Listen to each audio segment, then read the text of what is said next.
Lamang ang Denver Nuggets kontra sa Clippers sa series. Kahit pinaghihinalaan pa na scripted yung laro nila or series nila dahil nakalagay agad doon sa scoreboard 1-0 yung Clippers. Sila may sabi nun na galit na galit din si Nikola Jokic kay MPJ Batang Quiapo dahil sa 26 minutes na nilaro ni MPJ, 3 points, 5 rebounds, 0 assist pa siya nun.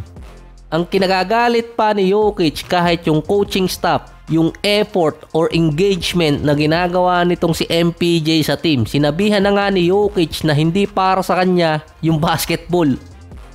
Ganito rin kasi yung sinabi ni Jokic nung natalo dati ang Nuggets kontra sa Wizards. Nung babad na babad itong si Nikola tapos si MPJ na natitirang kasama niya, hindi nagkaroon ng effort. Sa Game 1 versus Clippers, non-factor talaga doon si MPJ nung last quarter at hindi na nga rin pinalaro hanggang overtime.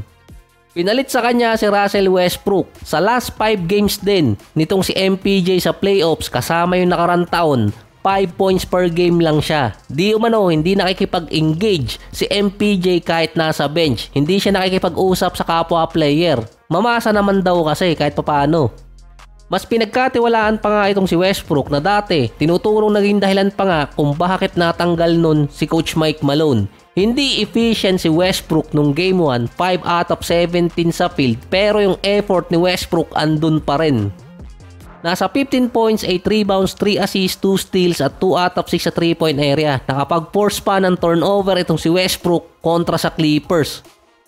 Kaya mas gugustuhin pang kasama ni Jokic si Westbrook kumpara kay MPJ na merong 1 out of 4. Yung hindi pagiging efficient pa ni Westbrook nagkostuloy ng talo sa Clippers dahil sa last 25 seconds ng 4th quarter, pinabayaan na lang ni Chris Dunn si Westbrook sa may corner. Base kasi sa stats, nasa 32% sa 3-point area si Westbrook. Pero ang pinakamataas niyang rating sa beyond the arc sa magkabilang corner, 34%. Sabihin na lang natin swerte lang si Westbrook dun, pero minalas naman dun ang Clippers.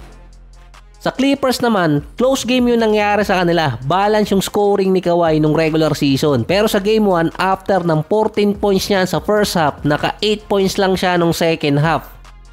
Kasama na doon yung overtime. May total lang siyang 3 out of 6 sa field. Yung third quarter, isang beses lang siyang nagkaroon ng attempts na base kay Coach Tyronn Lue, wala pa sa attack mode nung Game 1 si Kawhi. Dikit yung laban ng Nuggets at Clippers. Pero lamang ng malaki ang Nuggets na 29-9 sa turnover points na nakuha nila sa 20 turnover ng Clippers. Lamang din sila ng 9 points pagdating sa free throws. So wala na tayong magagawa sa tawagan dun sa foul. Kahit sa offensive rating, lamang din ng malaki yung Denver kontra sa Clippers. Kapag tiningnan yung stats, dapat lamang pa ng malaki yung Denver kontra sa Clippers sa Game 1. Kaya rin siguro nagagalit tong si Jokic kay MPJ. Base pa kay Nikola, ang primary defender ni Kawhi si Gordon tapos si Bron. Kina-crowd kasi nila si Kawhi kaya nagkakaroon ng turnover sa game. Mahirap kasi makipag 1-on-1 kay Kawhi, sigurado makakascore lang siya ng madali. Kaya pinipilit ng Nuggets na mapunta kay Kawhi yung bola para ma-double team siya. Mostly pa ng points ni Kawhi galing sa pass break nun. Hindi pa kasi nakakasetup yung depensa ng Nuggets. Base din kay Kawhi na double team kasi siya ni Gordon at ni Bron kapag nasa isolation play. Critical game din sa Clippers yung Game 2 dahil mahirap bumalik sa 0-2 deficit. Hindi naman imposible, 7% rate ng mga teams na na 0-2 ang nakabalik pa.